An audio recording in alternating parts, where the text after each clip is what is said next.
Or if not there, quite there, we hope that you are better off than you were when we first started the session.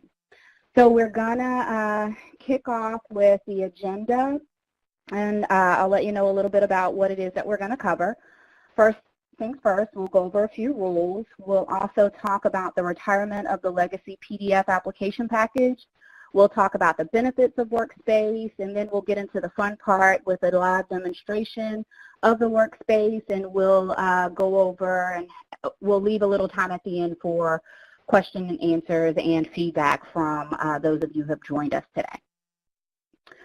So let's get started with a little bit of rules. I'll let you know what it is that you can do to help us make this session successful. We want to make sure that at all times that your mics and your phones are muted so we don't get any feedback. We also ask that if you want to ask questions that you type those in the Q&A box off to the right. And if you want to just provide general comments, that you type those in the chat box that is also to the right. And in the event that we are short on time and we're not able to get through all of the questions and answers, feel free to reach out to us at community@Grants.gov, and we will take care of your questions in that manner. We also want to note that this session is being recorded, and that for those of you, I see that there are quite a few of you who have dialed in on the phone line. If you would do us a favor and identify yourselves, associate your phone number with your login, and if you take a quick second, a glance up at the top of your screen to the left of help, there's an I that looks like a question block.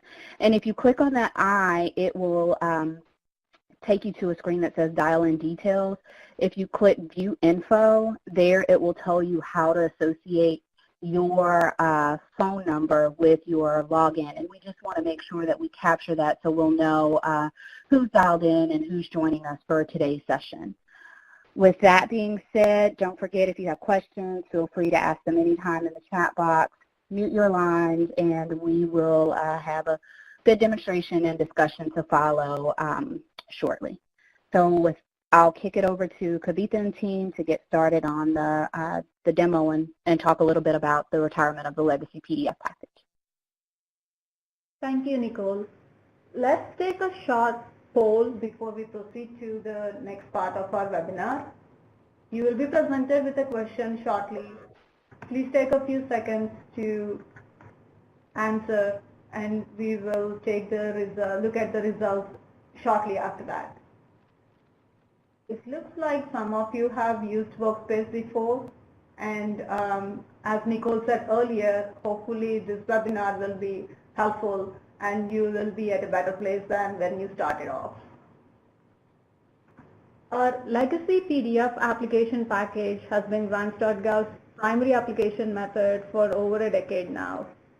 This application method will be phased out on December 31st, 2017. Further details related to this retirement are available in the notices section of our website. Also, if you already have a system-to-system implementation with Grants.gov, you can continue to use that to make future submissions even after this retirement. Over the years, we've heard several problems with the legacy PDF application package: inability to reuse the forms, unable to concurrently work on multiple forms, and the validation being towards the tail end of the application process are some of the few problems. All these problems are resolved with Workspace. This is our newest application method where you can collaboratively complete and submit grant applications. Multiple users can work on forms at the same time, and these users can be from within your organization. Also, you can collaborate with users external to your organization. You'll have multiple ways to fill in the forms, which we'll get to in a bit in our live demonstration, and validation is brought up front in here as well. We'll talk a little bit about it as well in the demo. So as part of today's live demonstration, we will create a workspace, add some participants to the workspace, complete some application forms within the workspace, and submit. Let me just come out of the presentation for now, and we'll log into Grants.gov to proceed with the demonstration. I'm going to log in as an applicant and try to search for an opportunity that is currently existing in Grants.gov. Search grants option, most of you are familiar with this, provides you with opportunity number, provides you with the opportunities that you can search for and apply. Here is a test opportunity that I've created earlier, and we can get to the opportunity details by clicking on the opportunity number. This is all the information that this funding opportunity has to offer, and clicking on the package will take you to the list of available Workspace packages. Also, next to each package, you will see a couple of actions, a preview and apply. Clicking on the preview action will allow you to take a look at the different forms that the agency has requested for you to fill in order to submit to this application package. The download instructions button up here allows you to see the package instructions provided by the grantor at any point in time. Here is an online help question mark. If you are using Grants.gov, you are familiar with this question mark sprinkled all over our screen. Clicking on the question mark at any page will take you to context-sensitive help article where you can get further details related to that particular page. Also, the form names available on this model will show you a preview of each of the forms, which can help you determine the kind of information that is required to fill in the forms. Once you determine that this is the application package that you would like to apply to, you can simply click on the apply action to continue with the application process. This in turn brings you to a subscription page where you can subscribe to future updates related to this application package. Going forward, you will be presented with two options in order to apply to this application package. Option 1 is to apply using Workspace, which we'll cover in depth in today's demonstration. Option 2, however, is the download legacy application package that we have talked about earlier, and this is the option that is retiring at the end of this year on December 31st, 2017. Again, if you are using a system-to-system implementation with Grants.gov, you can continue to submit using that method. Now let's get on to the first topic in our live demo, creation of a workspace. In order to create the workspace, you will have to provide an application filing name and click on the Create Workspace button. Clicking on that Create Workspace button in turn brings me to the Manage Workspace page where you can collaborate and continue to fill in the forms and submit. Notice that the top section of the workspace will show a progress bar, and creation of the workspace is the first step in the overall application process. So the created checkbox is turned green, and it helps you to identify where you stand in the overall application process. Also, when I created the workspace, I became the owner of this workspace. That information is available here for access to all the participants that have access to this workspace. There are several other key details available in the top section of the workspace. Some of them are related to your package, as in package closing date. As it comes closer to the deadline, this date becomes very important. You have some organization details, including the SAM registration expiration date, as well as your DUNS number available here. At this time, you have a few options to fill this workspace and submit. A basic way to do this would be to download all the PDFs and email it to the respective users that you would like to fill in. At that time, they can fill in the forms and you can upload them back to the workspace in order to check the application for errors and submit. If you'd like to do the subforms using that option, you will have to add the subform rows and then email the subforms after downloading them from the workspace. Again, doing this is a very basic way and it does not use Workspace to its fullest potential. But notice that this option, even though it's basic, provides you an advantage over today's legacy PDF. You can concurrently work on multiple forms in this way, and the validation can also be performed upfront. A better way to use the Workspace to its fullest potential would be to add the participants who would fill in the forms directly into the Workspace. That gives them access to adding any other information that they would like to share with the Workspace and fill in the forms using the several forms that are available here. So let's add a few participants to our Workspace. This is our topic 2 on the demo. To add participants, you'll have to click on the Participants tab, and once you are here, you can see the list of current participants in the Workspace. Since I created the Workspace, I'm already a participant of this Workspace. I can add additional people from my Workspace organization by clicking on this button available here. This page will show you a list of users that are currently associated with your organization in Grants.gov. Notice that some of these users have AOR roles and others have a Manage Workspace role, and some do not have any roles at all. We can add all these users to the Workspace and they can equally contribute in filling of the forms at any point.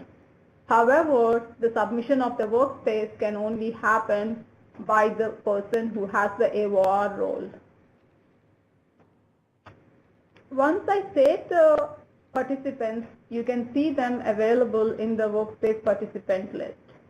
Notice that any users with Manage Workspace role have a Make Owner link available, and you can transfer the ownership to those users at any point in time. Access to these people can be managed using the Manage Access button. For example, Barry here he's an intern and does not need a budget form access. So you can simply change his access level to non-budget forms and save, and this in turn prevents him from accessing any budget information. Any form with the name budget in the form name is considered as a budget form, and the rest of the forms are considered as non-budget. Now that we've added some people from our organization, I'll show you how you can add a person external to your organization. You can do that by clicking on the Add by Username button available in the Participants tab. Let's say I would like to add John Smith to the Workspace. I'll have to first identify John Smith's username by contacting him, and this will be the Grants.gov username that John Smith will log into. You can simply search for that username in your Workspace that you'd like to add him, and Workspace in turn prompts you back with the name and the email of the username that you specified. That this is the user that you'd like to add, you can specify the form access and then add the user to that Workspace. In this example, I would like John to only work on the subforms. So the minute I click the subforms only option, the different subforms that are available in this Workspace are displayed here, and I can provide him access to one of the subforms. Once you save the participant to the Workspace, an email notification is sent to the Workspace participants specifying that they've been granted access to the Workspace. Users can then log into Grants.gov to access the Workspace page and start filling in the form. That brings us to our third topic, completing forms. So if you remember the preview we saw earlier, these are the different forms that were part of the preview where the agency defined some of them as required to complete the application and some of them were deemed optional. The checkbox that is available on the left-hand side will allow you to determine required versus optional, as well as clicking on the checkbox includes an optional form into the package. You can fill in the forms in 3 different ways in Workspace. The first way would be the download and the upload, which downloads a PDF form like very similar to the legacy PDF that you are currently used to. Alternatively, you can fill in the forms using the web form option, which will give you access to the enhanced online web forms. The third way to fill in a form would be to reuse the form information from an existing workspace. Let's start with the 424. Grants.gov recommends you to fill in the 424 first so that any information can be forward populated to other forms. In this case, let's look at the actions that are available here. The lock action helps you to prevent from updating the form when another user is accessing it. Workspace provides you prompt all through the update, specifying you to either, recommending you to either lock the form or unlock the form based on the situation that you're in. Let me first start by reusing the 424 from an existing workspace where I feel like it's closer match. Notice that the reuse prompts you with a message that clearly states that the current data will be overwritten. I would like to proceed as this is a blank form, and I would like to reuse the data from an existing workspace. So this in turn links me to a reuse workspace form page where I can search for different workspaces where this form has been used earlier. The preview option available here can help you take a look at the data inside the form and allow you to determine whether it's the right fit or not. There are a couple of other options on this page, like the last updated date time, which can help you pick a recently updated form. I'm going to use, once you determine the form, you have to click on the select action to reuse the form data. Notice that the form status is updated to past and the information is available in this form. At this time, I would like to make a few tweaks on this form to match for this workspace. I can use the web form link to click on to get to the online version of this form. Notice that the data that we used earlier is already pulled into this web form and it is available for edit. I would like to change the title of the applicant project in here, and we can easily do that by clicking on the section header on the left navigation and change the information. Notice that the fields in the online form have red asterisks when they are required. Online forms are 508 compliant, and you can see field level instructions as you move from field to field. Any invalid data entered into the field reflect in like an error message instantly when you exit the field. The check for errors button helps you identify any errors that are currently available in the form, and clicking on the error message will take you to a field where you can fix the problem. Also, any current calculations continue to happen in web forms as well. There is a save button here which will allow you to save the data once you are done making the updates. Web forms also come equipped with an autosave feature, which is constantly saving the form data every 5 minutes. This information can be used to recover data in case of a system crash. Now that I'm finished working on this form, I can click on the check for errors button to ensure that there are no errors on the form. We can then close the form, and this is the Workspace prompting the unlock. When you click on a web form link, the Workspace determines to lock the form for you, expecting that you are making an edit. As you exit the form, if you continue to want to make updates, you would say no and keep the lock still assigned to you. Since I'm done with this form, I'm going to click on yes and move on to the next form. The next form is a budget form. So let's use the web form option to fill this form. When I click on the web form link, the web form version of this form opens up and I can key in details as needed. Once you finish completing the form, you can check for errors, ensure that there are no errors, and save the data within the form. Once the form data is saved successfully, we can close the form and unlock it. Also, notice that when you lock a form, you can see the locked by status available here with the name of the user who locked it. This will allow the other participants to reach out to the person in case of an update that they would like to make. Let's fill in the key person expanded form as a PDF. When I click on the download action, Workspace prompts me with a locked form request. It recommends me to lock the form if I plan to update, which in this case I am planning to update, so I will lock the form. And once the PDF is downloaded, we can notice that the forward population from the 424 occurs on this one. So this is the Workspace form in the PDF view, and you can see that the first section of it comprises of the opportunity and package details, and followed by the applicant and workspace details.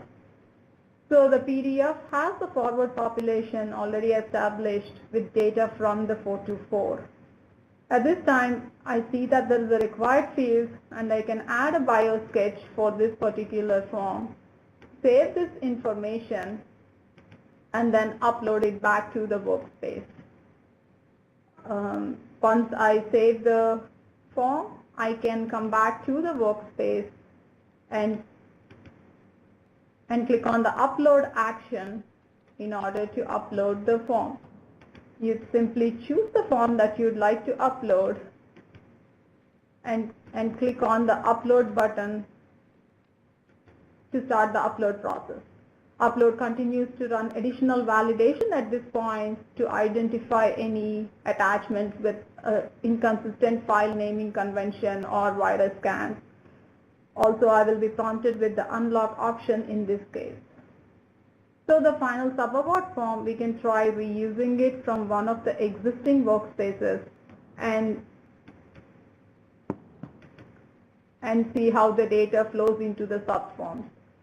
Here is a sub-award budget that was filled in earlier for another form. I'm planning to reuse this data. So once I have reused the sub-award form, if you get to the manage subforms, you can see that the subforms are copied here as well.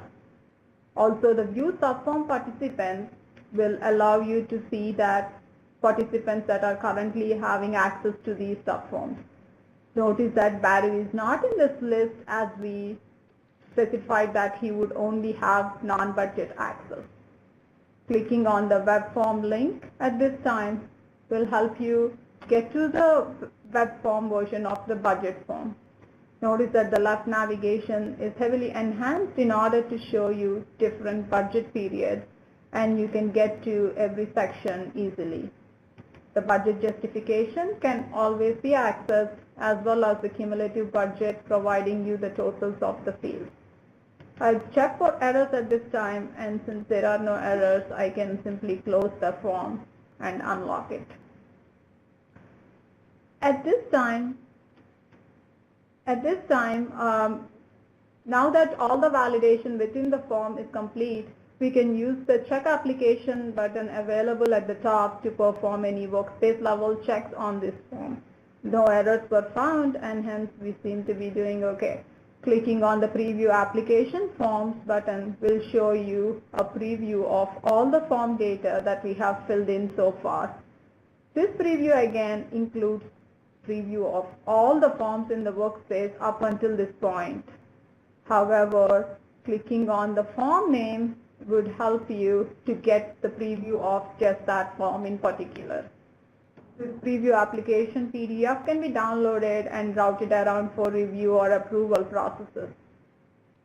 At this time, we can also, some of the workspaces also have the option to run agency validation. These options, the agency validation and the grantor validation and the grantor image, are currently only available for workspaces created for NIH and AHRQ opportunities. When we get to this preview grantor validation, there is a request grantor validation button which we can click on. Once we make that request, Workspace then gathers the entire data from this workspace and then sends it to the agency system in order to run any further validation that the agency might have on their side. Clicking on the refresh status will give you the list of errors which you can then view using this window here. The different form errors are displayed and can be searched and sorted using the options available on this window. You can then proceed with completing the forms by fixing any data errors that you notice. Also, the grantor image works very similarly, and in this case, Workspace collects the data, sends it to the agency system, and the agency system will in turn render an image that you can use to preview. This is most likely the image that would be used by your reviewers later on in the process. You can click on the download action available on this page to take a view at the different forms that are available, in just like how the agency would take a look at it. Again, the grantor image and the preview grantor validation tabs are currently only available for workspaces created under NIH and AHRQ opportunities. This brings us to our final step. Now that we've done all the validations on the workspace, we can now submit. Clicking on the Sign and Submit button will prompt you with a password entry, and once you provide the password, you will be presented with the confirmation page. This is very similar to the current legacy PDF confirmation page with the tracking number and date time received. Notice that the AORs are the only people that can continue to make these submissions even from Workspace. This PDF can be used for tracking purposes and saved. When we come back to the workspace, you can notice that the edit options are disabled. Upload, reuse, and the web form options are locked at this time, and only authorized users like workspace owners or the AOR or your EBIS point of contact can reopen the workspace to continue making future edits.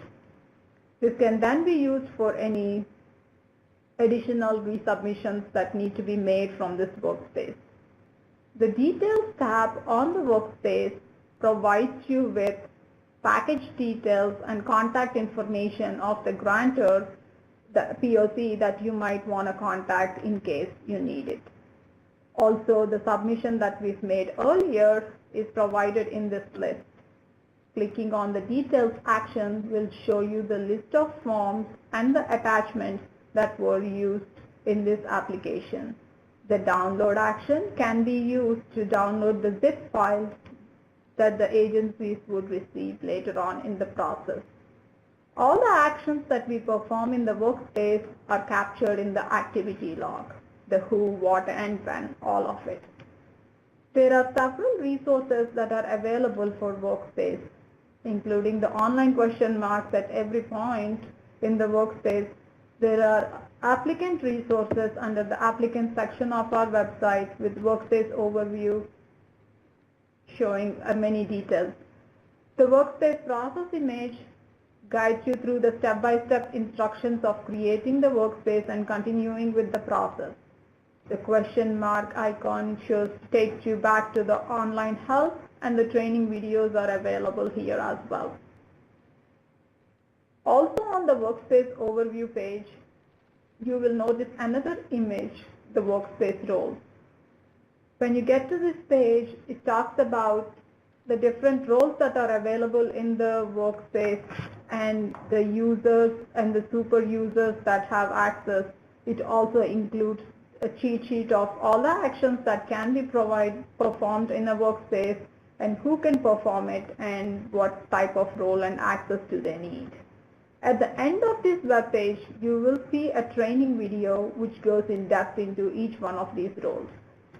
Also, notices section is the other section under outreach that you can use to see further details related to any Grants.gov notices. At this time, we'll switch back to our presentation where we can get to the question and answer time. And here are some rules on how to ask questions. You can either put the questions in your Q&A pod or use Adobe Connect's raise hand feature and we'll call upon you. If we cannot get to your question by the end of this webinar, please email them to community@grants.gov. Hi everybody, this is Charlie and I'll be the moderator. So I do want to encourage you, if you have any questions that are follow-up to what was covered or you have questions that weren't covered, please send those into the Q&A or the chat. So we have a few questions around registering an account and how a grant consultant could access a workspace. Could you expand on how that would work? Okay, so at this point, I mean, as I think Charlie already answered this question online, but at this point, you need to have an account with Grants.gov. Now, what that means is you either need to be associated with a DUNS number with an organization. If your consulting company has a DUNS number, it can be that consulting company, or you need to be an individual applicant, or you can be associated with the DUNS that you're trying to help. With our November release that Charlie indicated that we'll have a blog for that later this week, it makes the whole registration process simpler. It would be very easy to create an account in Grants.gov without tying it to a DUNS or to a funding opportunity number as the individual applicant needs. But at this point, you just need an account, whichever DUNS it's with, and after you have a Grants.gov account, you can be added to anyone's workspace. Okay. So that's currently all the questions that we have in the Q&A and the chat. We are going to go through a few questions that we received on last week's webinar, but please do submit those if you have them. So one of the questions that we received is there a way to limit the submission of an application to one user? And this is related to the roles which you summarized. So could you review those? Yes, the only way you can submit a workspace application is to be an AOR, and if your organization is set to a standard organization using the organization profile, then the AOR either needs to be a participant of the workspace or they will need to enter the MPIN to be able to submit. But only AORs can submit. If your organization is set up as an expanded AOR, then any AOR in your organization can submit the workspace. Okay. In Workspace, there's a button, Complete and Notify AOR. Is the workspace or the forms locked when someone clicks that button? The workspace goes into a read-only mode, okay. So thus they're not locked and they won't look locked, but they are read-only, and there will be no way to edit the forms unless you use the reopen button and reopen the workspace. Okay. Related to the lock and unlock functions, and I know you touched on this, what happens when two people attempt to access the same form at the same time? Okay, if you are using the web form, the very first person to hit it, we will lock the form, and it will be locked, and the only person that can save that form will be the person that opened the web form and saves it, so it'll be locked. If two people download it but neither one of them locks it, then whoever is the first person to upload it will be able to upload it. After that, if the second person uploads, they'll be told that their copy is not the latest copy, and that if they want to continue, they will override existing changes. But we encourage everyone, whether you're downloading or you're doing the web form, please lock a form before you start to work on making these changes. Because if you have it locked, unless an AOR or AOR with MPIN or some type of super user overrides your lock, if you have it locked, you're the only person that can upload or save the form. Okay. Here is that complete and notify AOR button that we've talked about. When you click on the complete and notify AOR, the upload, reuse, and web form actions are disabled. And we have some actual questions. Okay. Another question that we just received is, if the PI is not going to participate, meaning do any work on the workspace, do they need to be registered on Grants.gov? No, if they're not going to fill out the forms using the workspace, and they're just going to fill out the forms because someone downloaded them, sent them to them, and they filled them out and sent them back, they do not need an account on Grants.gov. But if you want them to use all the features of Workspace and edit online, I mean, if they don't have an account, they won't be able to use the new web forms, online forms. They'll have to be using the original PDF forms. And run the validations for themselves. Once Right. they're in the workspace, they can run grantor validation, they can run workspace level validation using check application at any point, which they will not be able to do if they are working on a downloaded form. Right, and then they won't be able to preview the whole application, including the subforms. I mean, it's an okay way to get started, not having your PIs have accounts, and that's fine to get started, but we do recommend over time to use all the features of Workspace. It is certainly better if they have an account. Okay. We received another question. Can you demonstrate the simplest method for printing the application once it's completed? You can click on the preview application forms to open up a PDF view of the forms. This includes all the forms. You can then download it as a PDF or print from here straight. Now, currently that does not have the attachment data. It just has all the forms, but it has all the forms plus all the subforms. So it has more information in it than the current downloadable PDF. But we are working on an enhancement that's due out next year to allow this preview to also include any PDF attachments as well. So this functionality, this is what it is today, but it will be getting better. Okay. The next question we received is, can the AOR lock the proposal from edits? They will have to lock individual forms to themselves, and then none of the users will be able to edit. Yes. Okay. Another question we received is, if I just want to search for funding opportunities and I don't have a Grants.gov account, will I still be able to view and download the instructions and application package? Yes. Yeah, you'll be able to see the flat versions of the forms, and you will be able to download the instructions. Okay. Could you expand on how reusing a form from a previously submitted workspace and how you could do that in an existing or a new workspace? Okay. Let me get to our workspace. can show it.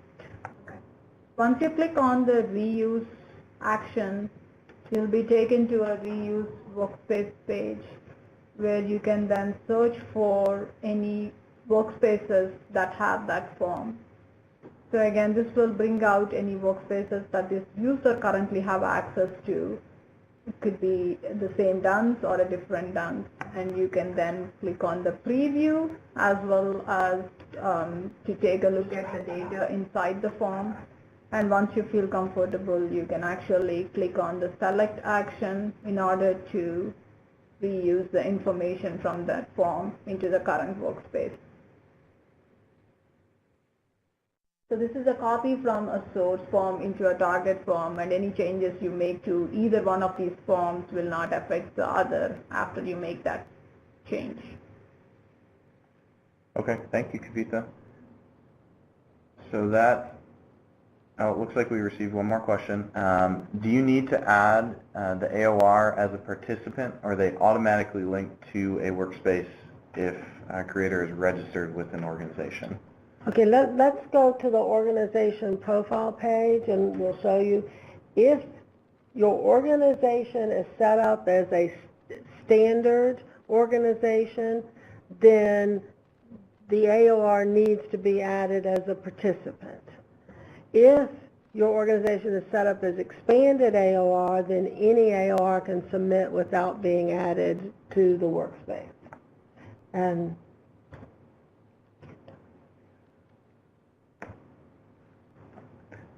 okay, so that's all the questions that we've received, so that will close out the Q&A session. I do want to remind you that you can, if questions come up, you can email us at the community@grants.gov email address.